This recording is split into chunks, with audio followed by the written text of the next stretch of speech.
Assalamualaikum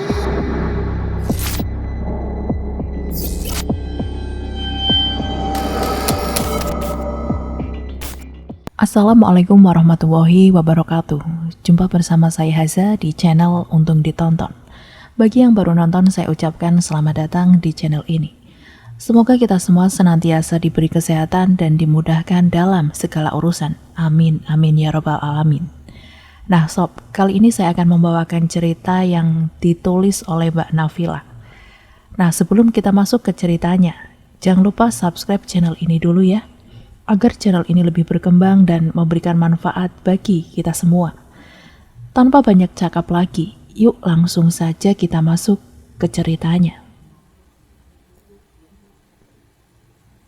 Hari ini keluarga istriku datang ke rumah untuk menghibur istriku yang sedang berduka. Iya, istriku baru saja mengalami keguguran untuk yang kesekian kalinya, membuat dokter harus mengangkat rahimnya yang sudah tidak tertolong lagi, karena istriku sering mengalami keguguran. Istriku bernama Narti. Keluarganya yang datang ke rumah adalah Mia, adik kandung istriku, ibunya dan 2 orang keponakan, anak dari kakak kandung istriku yang berumur 4 dan 6 tahun. Baru kali ini rumahku terasa hangat dan ramai, karena biasanya kami hanya tinggal berdua saja di rumah yang besar ini. Mia adik istriku yang sangat sabar merawat Narti dan kedua keponakannya yang masih kecil. Sudah 1 minggu mereka tinggal di rumahku. Besok rencananya mereka akan kembali ke kampung. Akan tetapi, aku meminta kepada Mia untuk tetap tinggal di sini membantu menjaga kakaknya yang masih larut dalam kesedihan. Mia menyetujuinya dan tinggal bersamaku menjaga kakaknya, serta membantuku mengurus warung. Dalam waktu sekejap, Mia menjadi primadona di warung. Banyak sekali pegawai dan pelanggan yang datang terpesona dengannya. Dia tidak cantik, tapi senyumnya manis sekali, dengan tutur kata yang lembut. 4 bulan sudah berlalu, ada keanehan di dalam tubuh Mia. Perutnya mulai membesar, membuatnya terlihat berbeda. Narti yang melihat perut adiknya membesar menemukan kembali kesadarannya. Mengetahui bahwa Mia tengah mengandung, Narti dengan sabar merawat Mia dengan penuh kasih sayang. Narti tidak pernah menanyakan siapa yang menghamili adik kesayangannya. Narti hanya fokus pada bayi yang ada di dalam kandungannya. Semenjak itu Mia tidak pernah keluar dari rumah, membuat beberapa orang menanyakan keberadaannya kepadaku. Aku hanya bisa menjawab bahwa Mia sedang sakit dan hanya bisa terbaring di atas tempat tidur. Aku hari itu pergi untuk bertemu dengan dukun di pesisir Laut Selatan. Aku mengetahui tentang dukun tersebut dari sahabatku yang sesama penjual mie ayam. Putus asa dengan keadaan membuatku pergi menemui sang dukun untuk meminta penglaris, agar membuatku menjadi orang kaya dengan cara instan. Tanpa sepengetahuan Narti, aku bertemu dengan sang dukun dan kami pergi berjalan ke pinggir pantai. Aku menemani sang dukun duduk bersila di antara batu karang yang menjulang dan memecah ombak. Ombak-ombak besar yang datang membuatku merinding ketika melihat ombak itu menghantam batu karang di depannya. Jangan pernah mengangkat kepalamu ketika mencium bau melati. Pantang hukumnya, ucap sang dukun sebelum duduk bersila di atas batu besar. Aku bertemu dengan penguasa Laut Selatan. Aku hanya terdiam mendengarkan sang dukun di depannya yang berbicara kepada sang penguasa Laut Selatan. Suaranya terdengar lembut, tersamarkan oleh suara ombak yang pecah. Terlihat beberapa pasang kaki di depannya dan salah satunya mendekat ke arahku. Terimalah, ini kembang melati penghias rambutku. Jaga baik-baik, maka aku akan memberikan kemakmuran. Suaranya terdengar berbisik tepat di telingaku, padahal kakinya terlihat jauh di depan sang dukun. Sepasang kaki yang mendekatiku bukanlah sang penguasa laut. Aku mendapatkan kembang melati yang menghiasi rambut sang penguasa laut selatan. Aku tetap menundukkan wajahku. Nyaliku ciut mencium wangi yang semerbak dan seketika keadaan di sekeliling berubah. Taruh kembang melati ini di dalam air jernih. Jangan lupa tambahkan kembang melati dari pasar.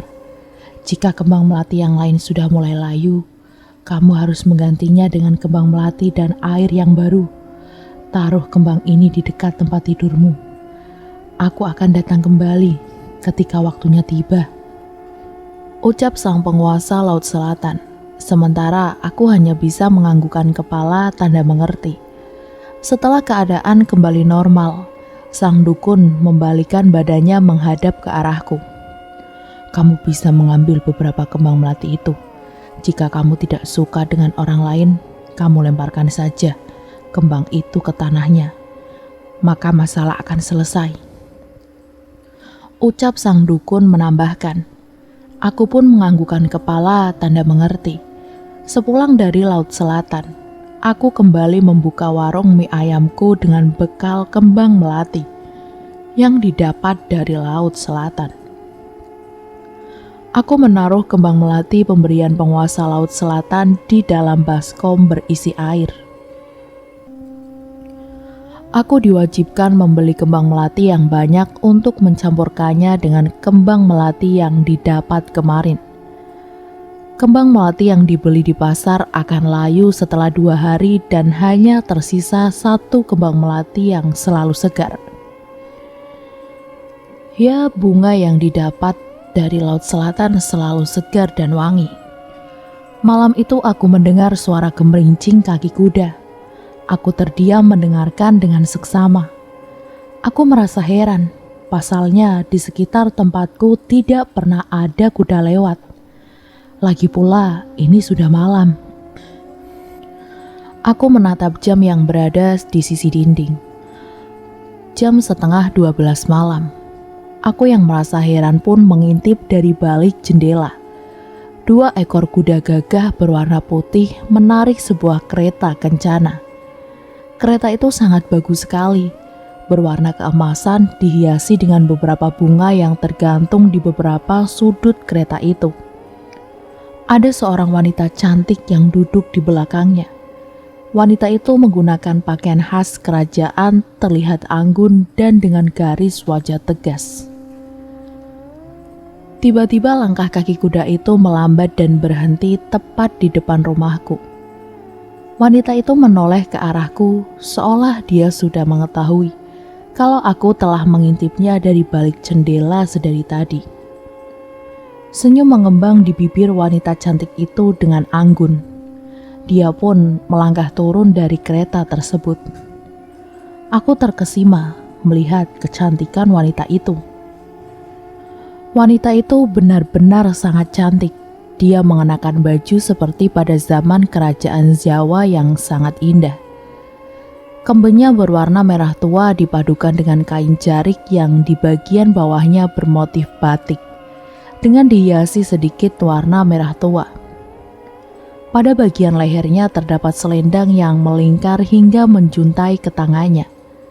Rambut panjangnya dihiasi oleh bunga segar pada bagian telinga dan sekitarnya. Wanita itu berjalan dengan anggun menuju masuk ke arah rumahku. Aku terkesima melihatnya, seakan-akan terhipnotis akan kecantikannya, membuatku bangun dan melangkah berjalan membuka pintu depan. Wanita itu sudah berada tepat di depan pintu rumahku. Ketika aku membuka pintu rumahku, angin berhembus ke arahku dengan hembusan kencang. Saat itu juga, bulu halus di seluruh badanku berdiri merasakan hembusan angin secara tiba-tiba. Hidungku menangkap bau wewangian yang sangat menyejukkan. Mataku terpejam seketika dan menghirup udara dalam-dalam untuk merasakan sensasi harum yang sangat menenangkan. Aku utusan Nyi Ratu. Aku datang diperintahkan untuk mengambil persembahan untuknya. Ucap wanita itu dengan suara yang lembut dengan senyum yang menghiasi wajahnya yang sempurna. Aku terdiam, berusaha mencerna ucapan wanita itu. Aku tak mengerti maksud dari ucapan wanita itu, tapi aku mengenal Nyi Ratu.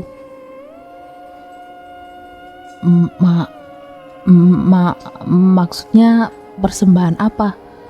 Tanyaku dengan wajah kebingungan. Wanita itu hanya tersenyum melihat ke arahku dan mengarahkan telunjuknya menempel di bibirku. Jari itu sangat wangi dan halus membuatku kembali lupa dengan segalanya. Aku hanya terdiam, mematung di pinggir pintu depan rumahku.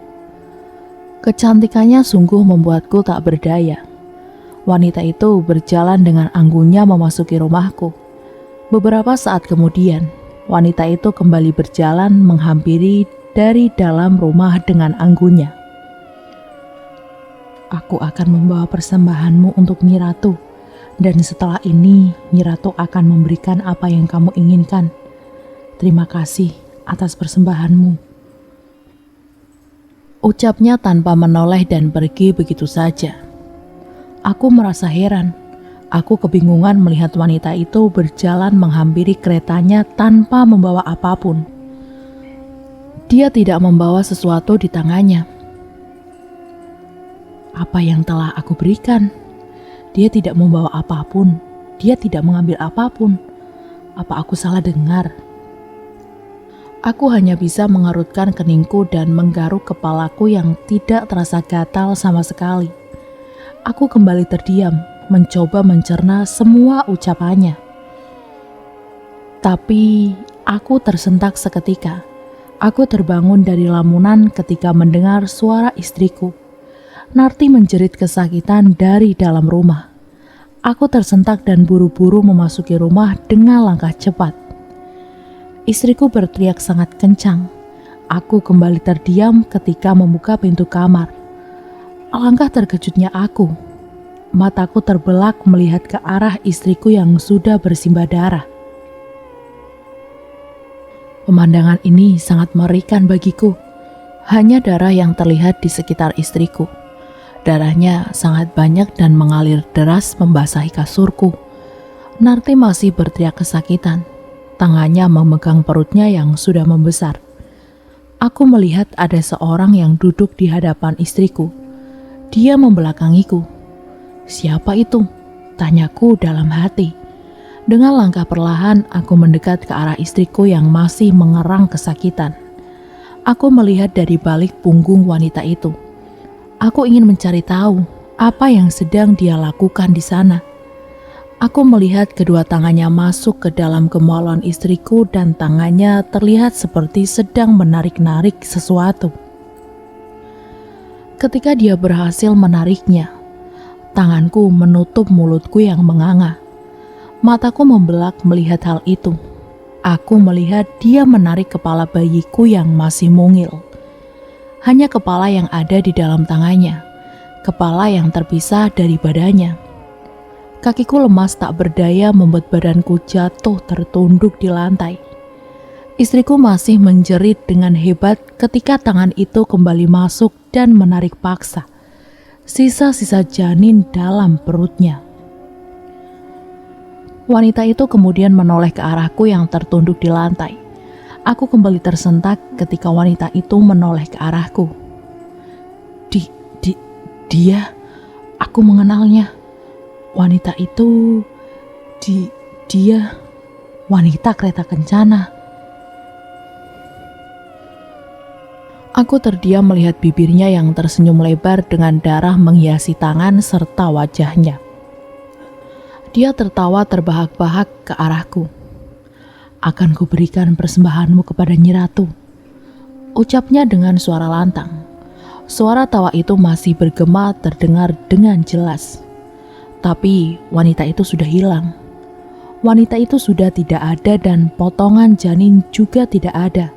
Kemana? Tanyaku dalam hati. Aku segera berdiri menghampiri istriku yang sudah terdiam. Keningnya basah dengan keringat. Wajahnya terlihat amat kesakitan dan tercium bau amis menusuk hidungku. Membuatku segera berlari keluar rumah, memutahkan semua isi perutku dan mengetuk pintu rumah tetangga terdekatku dan membawanya ke rumah untuk menolong Narti. Tetanggaku segera datang dan melihat kondisi Narti yang sudah berkelimang darah di kamar. "Dia keguguran toh," ucap tetanggaku menatap yang sedang berdiri di ambang pintu dengan wajah sedih. Aku mengerti sekarang, wanita itu telah mengambil janin yang ada di dalam kandungan istriku sebagai persembahan untuk ratu.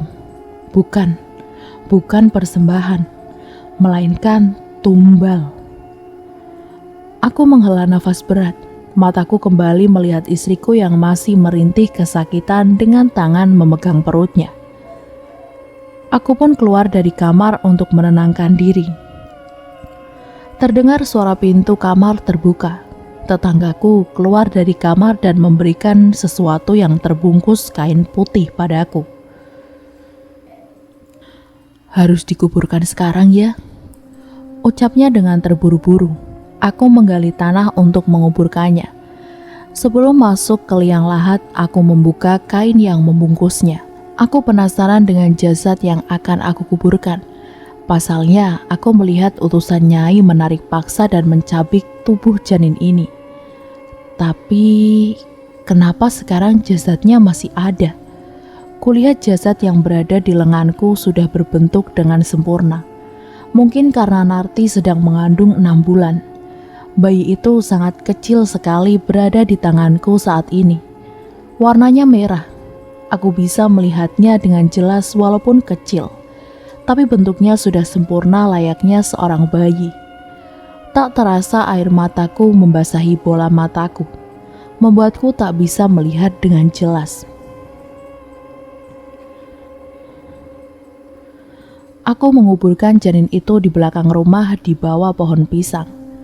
2 hari setelah aku menemani sang istri yang sedang berduka, aku kembali membuka warung mie ayam. Dia ingin beraktivitas kembali, meredakan rasa sedihnya. Sesampainya di warung, dia terkejut karena sudah banyak sekali orang yang berdiri berkerumun di depan warung.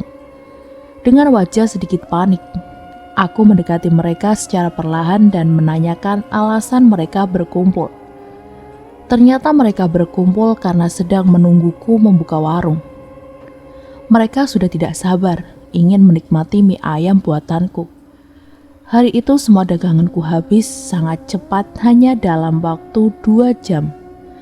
Semua daganganku habis terjual, membuatku mendapatkan banyak pundi-pundi uang. Setahun kemudian Narti kembali mengandung. Ini adalah bayi kedua yang ada di dalam perutnya. Narti sangat hati-hati sekali dengan kehamilannya saat ini. Dia tidak mau peristiwa lampau terulang kembali. Pada usia kehamilannya memasuki 5 bulan. Saat itu Narti sedang berjalan di depan rumahnya. Tiba-tiba ada sepeda melaju sangat kencang ke arahnya. Narti yang melihat sepeda itu berjalan sangat cepat menuju ke arahnya. Seketika badannya diam terpaku, tak bisa bergerak sedikit pun. Mata Narti membelak melihat sepeda yang sudah sangat dekat dan sepeda itu menabraknya. Membuat Narti tersungkur di tanah. Darah kembali membasahi baju yang dikenakan. Narti hanya bisa menangis melihat darah keluar dengan sangat banyak. Para tetangga yang mendengar Narti menjerit histeris diiringi suara tangisan, segera keluar rumah dan menghampiri Narti. Semua orang segera membantu Narti masuk ke dalam rumah dan menemani Narti mengeluarkan janin yang sudah berkembang keluar dari dalam tubuh. Dengan jeritan yang sangat menyayat hati. Kehamilan yang kedua kembali keluar dengan keadaan tidak bernyawa. Narti kembali bersedih. Narti menyalahkan dirinya sendiri atas kematian sang buah hati. Aku yang mendengar kabar duka segera berlari pulang ke rumah dan menenangkan Narti. Narti hanya bisa menangis ketika melihat sang suami pulang. 4 bulan setelah keguguran untuk kedua kalinya, Narti kembali mendapatkan kabar gembira. Narti kembali berbadan 2. Kali ini dia merahasiakan kabar bahagia itu dari siapapun. Dia sama sekali tidak pernah keluar rumah ketika kehamilannya yang ketiga. Narti sudah pindah rumah. Ia pindah ke rumah yang lebih besar dari sebelumnya. Karena setelah keguguran, Narti mendapatkan rezeki berlimpah.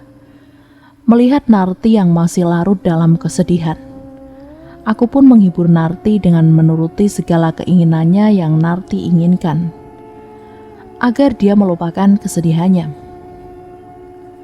Narti meminta rumah yang besar, kendaraan, perhiasan, dan lain-lain. Aku menuruti segala keinginan istriku agar Narti melupakan kesedihannya dan kini dia kembali diberikan kepercayaan. Narti hamil untuk yang ketiga kalinya. Sementara aku masih sibuk dengan warung mie ayamku. Saat ini aku sudah memiliki 3 cabang warung mie ayam dan ketiga tempat jualanku selalu ramai oleh pembeli. Semua warung mie ayamku jauh dari kata sepi. Sedangkan pedagang yang lainnya yang berjualan di sekitar warung mie ayamku sangat sepi akan pembeli. Jika aku merasa tersaingi oleh warung atau toko yang ada di sekitarku, aku tidak segan-segan untuk melemparkan bunga melati yang sudah kurendam ke semua warung yang menjadi sainganku. Alhasil, warung yang dilemparkan bunga melati akan sepi, gulung tikar, bahkan ada yang sampai menjual tokonya. Jahat sekali bukan? Itulah manusia. Jika hati sudah rusak, maka mata menjadi gelap. Astagfirullah. Kehamilan yang dia sembunyikan kali ini hanya bertahan 12 minggu saja. Janin itu keluar ketika Narti sedang buang air besar. Dengan santainya Narti berjalan ke toilet karena perutnya terasa mulas. Tanpa dia sadari, rasa mulas yang ia rasakan bukanlah karena ingin buang air besar, melainkan keluarnya janin yang berada di dalam kandungannya. Selesai buang air besar, Narti langsung menyiram tanpa melihatnya terlebih dahulu, membuat sang janin tersiram hilang tak berbekas. Narti baru menyadarinya setelah merasakan basah di area kemaluannya. Setelah memeriksanya dan terdapat banyak darah segar, barulah dia tersadar bahwa janinnya sudah hilang. Keguguran kali ini tanpa rasa sakit, mungkin karena janinnya belum besar. Setelah keguguran yang tidak menimbulkan rasa sakit itu, aku kembali memberikan kabar bahagia karena aku mendapatkan rezeki yang berlimpah lagi. Merasa curiga, akhirnya Narti bertanya kepadaku, "Sebenarnya Mas dapat uang dari mana?" Tanya Narti dengan wajah lemas karena masih mengeluarkan darah. "Ya namanya juga rezeki dek, datangnya dari mana aja," jawabku tanpa melihat wajah sang istri dan sibuk menghitung uang yang sangat banyak. "Mas," bentak Narti yang merasa kesal karena melihat tingkahku. Aku terkejut mendengar Narti memanggilku dengan nada yang sangat tinggi. Aku mengangkat kepalaku dan melihat Narti. Aku melihat wajah Narti yang pucat sekali. Keningnya penuh dengan keringat sedangkan bajunya yang putih sudah berubah menjadi merah. Aku terkejut ketika melihat pemandangan tersebut. "Kamu kenapa dek?" Tanyaku sedikit histeris. "Aku keguguran lagi mas," jawabnya dengan suara lemas. "Apa yang sebenarnya terjadi mas?" Tanya Narti dengan wajah sedih. Aku pun terdiam. "Setiap aku hamil, aku selalu keguguran. Dan setelahnya pasti kamu mendapatkan rezeki yang melimpah. Dari mana mas? Tolong, jawab jujur," tanya Narti sambil menangis pilu. Aku, ucapku dengan wajah tertunduk tanpa bisa melanjutkan kata-kataku. "Kenapa mas? Kenapa? Apa yang sebenarnya terjadi?" Tanya Narti. "Apa ada hubungannya dengan kembang melati itu?" Tanya Narti dengan emosi dan menunjuk kembang melati yang disimpan di pojokan kamarnya. Aku masih terdiam. Aku meraih tangan Narti dan menciumnya. Kamu bilang kembang itu hanya untuk penglaris, Mas. Tidak ada tumbal. Tapi kenapa aku selalu keguguran? Ucap Narti dengan berlinang air mata sampai terdengar suara isak tangis. Aku mengandung anakmu, Mas. Anakmu. Kenapa kamu sampai setega itu padaku?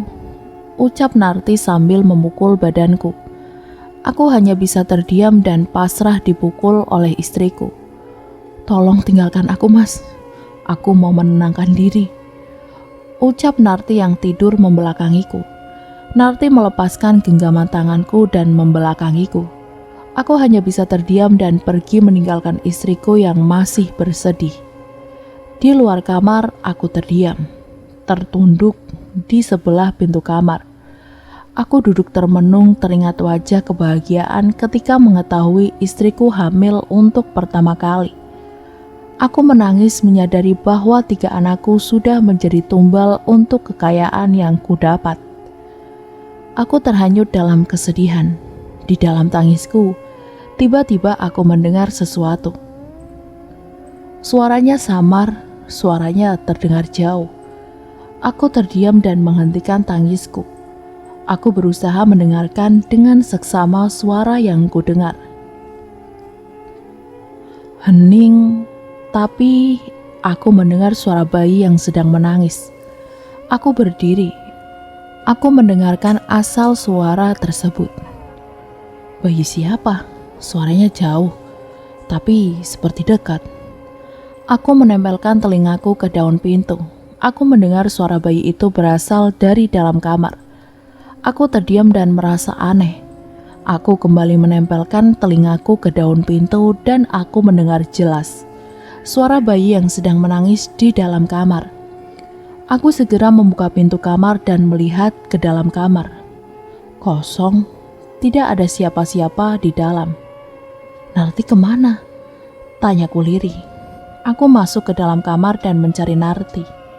Aku melihat Narti keluar dari kamar mandi dan melihatku dengan pandangan sinis. Aku kembali menutup pintu. Ketika pintu ditutup, aku mendengar kembali suara bayi itu.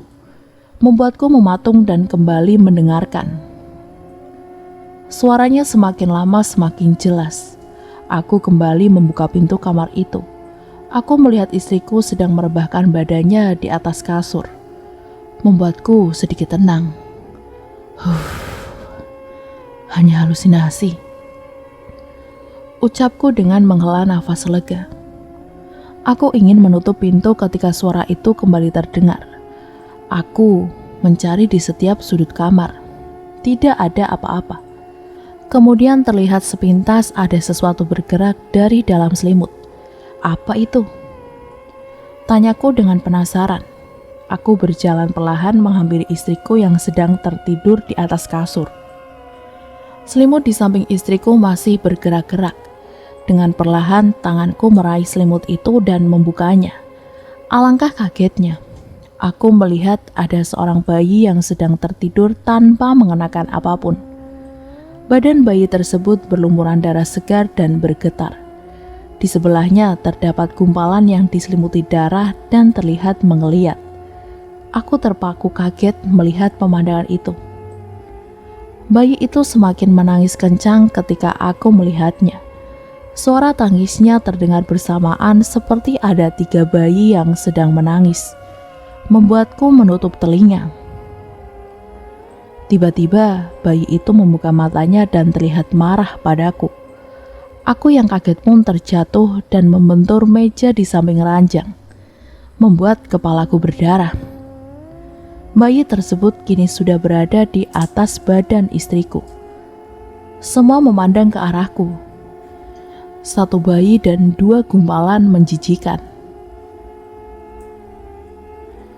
Bayi itu merangkak dan gumpalan itu juga bergerak seperti air yang mengalir. Nafasku menjadi sesak karena melihat hal itu. Aku mundur perlahan mengikuti gerakan bayi yang mendekat ke arahku hingga aku terpojok di dinding kamar. Tanganku menyentuh bunga melati yang berada di sampingku. Aku melihat ke arah bunga melati itu dan kembali melihat bayi dan 2 gumpalan yang semakin mendekat ke arahku. Sudah dekat, mereka sudah dekat. Aku membelah ketakutan, membuatku mengambil bunga melati tersebut dan melemparkannya ke arah bayi-bayi itu. Kemudian aku menutup mata. Seketika semuanya kembali tenang. Aku membuka matanya dan melihat di depanku sudah tidak ada apapun. Kosong. Bahkan jejak darah dari bayi tersebut juga tidak ada. Semua yang dilihatku seperti halusinasi, tapi terlihat nyata olehku. Akhirnya aku bernafas lega dan mengelus dada. Narti terheran melihat aku duduk di pojokan kamar dengan keringat yang membasahi bajuku. Dia berjalan menghampiriku. "Maafkan aku," ucapku dengan air mata mengalir membasahi pipi. "Aku tidak tahu jika Nyi Ratu akan meminta tumbal dari darah dagingku sendiri," ucapku sambil terisak. "Aku mengetahuinya ketika ada wanita cantik mendatangi rumah kita, Dek. Setelah wanita itu keluar, kamu menjerit kesakitan. Aku benar-benar menyesal. Maafkan aku." Ucapku masih terisak di dalam pelukan istriku. Narti hanya bisa menenangkanku yang histeris menangis. Dia berusaha untuk melapangkan dada dan mengikhlaskan bayinya yang sudah tiada. Sudah 6 kali Narti keguguran dalam waktu kurun 5 tahun. Terakhir kali istriku keguguran, aku membawanya ke rumah sakit karena janin yang berusia 4 bulan tersebut tidak keluar padahal darah mengalir sangat deras. Sedangkan Narti sudah tidak sadarkan diri. Dengan berat hati, dokter melakukan prosedur operasi untuk menyelamatkan nyawa Narti dan mengeluarkan janin yang sudah tidak bernyawa lagi. Dokter juga melakukan tindakan lain untuk menyelamatkan Narti. Setelah operasi selesai, dokter menjelaskan kepadaku bahwa rahim sang istri tidak dapat tertolong lagi dan harus diangkat untuk menyelamatkan istriku. Aku hanya menangis mendengar hal itu. Narti hanya terdiam mendengar penjelasan dokter. Matanya kosong, dia jatuh ke dalam jurang kesedihan. 1 minggu setelah rahim Narti diangkat oleh dokter, aku sedang tertidur bersama Narti dan Nyi Ratu hadir di dalam mimpi. Nyi Ratu menanyakan perihal persembahan berikutnya, seolah dia mengetahui kondisi Narti yang sudah tidak bisa hamil kembali. Aku hanya bisa terdiam mendengar pertanyaannya. Nyai memberiku waktu 1 tahun untuk mempersiapkan persembahan untuknya. Jika aku tidak bisa menyiapkannya, maka nyawakulah yang akan menjadi gantinya. Sore itu aku sedang duduk bersantai di atas kursi nyamanku. Aku bersantai melihat televisi dan menikmati kopi yang diberikan oleh Mia. Tiba-tiba aku mencium wangi bunga melati, wanginya sangat memabukkan dan sangat pekat. Kualihkan pandanganku mencari sumbernya. Aku mencari di sekelilingku. Tidak ada apa-apa. Kemudian aku memalingkan wajah melihat ke arah belakang. Aku tertegun melihat wanita cantik yang pernah datang ke rumahku dulu. Ke rumahku yang lama. Dia wanita yang sama yang pernah datang menggunakan kereta kencana yang indah. Wanita itu sudah berdiri tepat di belakangku. Aku kemudian berdiri dan membungkuk di hadapannya. "Warto, sudah saatnya. Mana persembahanmu untuk Nyi Ratu?" tanya wanita itu. Aku terdiam. Aku bingung dengan pertanyaan wanita itu. "Sudah aku persiapkan, Nyi. Silahkan jika ingin mengambilnya," ucapku memberitahunya dan menunjukkan kamar Mia dengan ibu jariku. Wanita itu mengikuti arah jariku. Dia seperti mengendus-endus sesuatu. Kemudian wajahnya berubah. Wajahnya yang cantik berubah menyeramkan membuat semua bulu halusku berdiri. Wanita itu terlihat marah dan dia menjadi semakin tinggi dan besar. Membuatku sangat ketakutan melihat hal itu. "Mana? Aku tidak mencium persembahanmu untuk Nyi Ratu," jawab wanita itu dengan nada tinggi dan menggema. "Mia ada di kamar, Nyi. Silahkan jika mau mengambilnya," ucapku dengan suara bergetar ketakutan. "Apa maksudmu?" tanya wanita itu. "Mia, adik istriku tengah mengandung anakku. Silahkan jika ingin mengambilnya." Mata wanita itu melotot sangat lebar ke arahku. Wajahnya sangat menakutkan. Tiba-tiba suasana dan aura ruangan ini menjadi mencekam. Aku bisa merasakan amarah yang terpancar darinya. "Dia bukan istrimu. Aku hanya bisa mengambil persembahan untuk Nyi Ratu dari janin yang dikandung oleh istrimu," ucap wanita itu dengan nada tinggi dan penuh amarah. "Kau akan rasakan kemurkaan Nyi Ratu," ucapnya kemudian menghilang begitu saja. Badanku gemetar mendengar kata-kata terakhirnya. Wanita itu menghilang. Aku jatuh tertunduk ketakutan. Aku segera berlari masuk ke dalam kamar mencari istriku. Aku berbicara kepada istriku. Aku meminta izin menikahi Mia. Narti pun terdiam dan matanya menatap tajam ke arahku.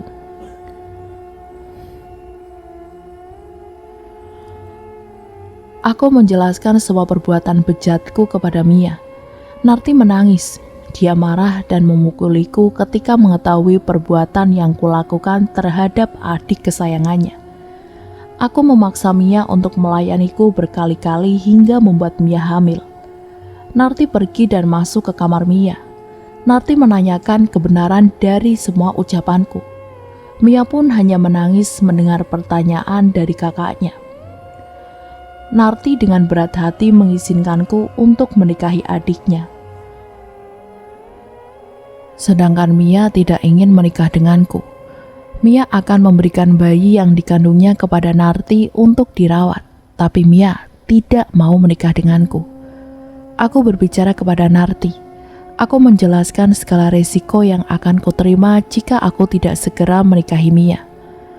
Narti terdiam mendengar aku akan mati jika janin di dalam perut Mia tidak dipersembahkan untuk Nyi Ratu. Narti mengangkat kepalanya mendengar hal itu. "Aku akan menjaga bayi itu," ucap Narti penuh dengan emosi. Aku tersentak mendengar jawaban Narti. Aku merayu Narti hingga memohon bersimpuh di hadapan Narti untuk membujuk Mia. Narti sangat marah. Dia memukul aku dan mendorongku hingga keluar dari kamar. Setelah itu Narti mengunciku dari dalam. Aku memukul daun pintu dengan keras. Aku terisak menangis memohon Narti untuk menyelamatkan hidupku. Tiba-tiba terdengar suara sepatu kuda. Aku terdiam sesaat. Suaranya semakin jelas.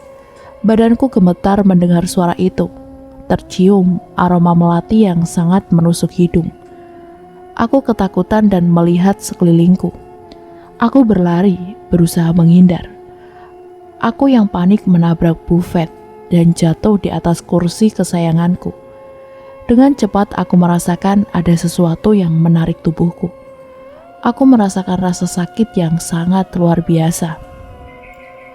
Aku berteriak sangat kencang sekali, nafasku terasa sakit dan sesak. Badanku seperti rontok semua. Sendi terasa lemas dan tertarik. Mulutku berteriak sangat kencang, meluapkan rasa sakit yang tak terkira.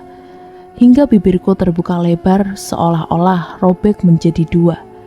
Karena teriakanku yang sangat kuat. Dengan sangat cepat rasa sakit itu dirasakan olehku hingga aku jatuh ke belakang. Aku menengok ke arah belakang melihat siapa orang yang menarik badanku. Hingga merasakan rasa sakit yang amat luar biasa. Aku terdiam sesaat. Aku melihat seorang wanita cantik mengenakan baju kemben berwarna merah. Dengan wajah yang datar menarikku tanpa pandang bulu. Aku melihat wanita itu kurus ramping. Mana mungkin wanita itu mampu menarik badanku hingga terjatuh ke lantai. Aku kembali melihat ke arah dapur. Aku kembali terdiam kaget.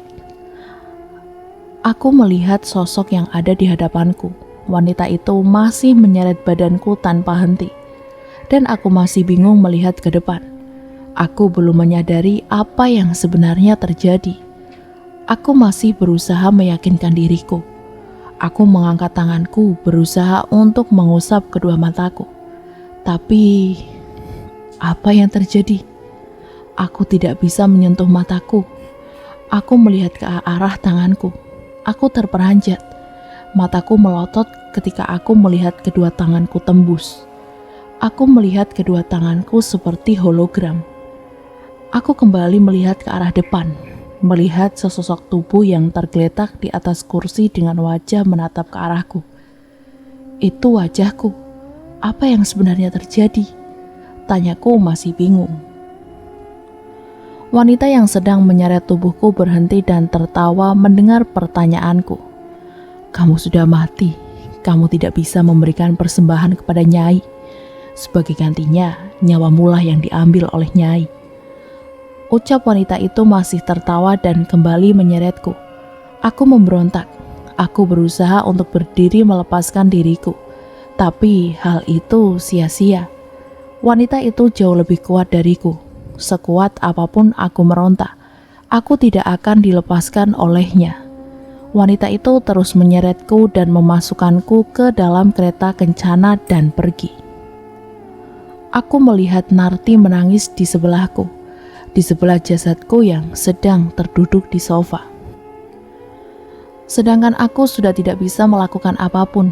Aku hanya tertunduk lemas di bawah kereta kencana, meratapi akhir kisahku.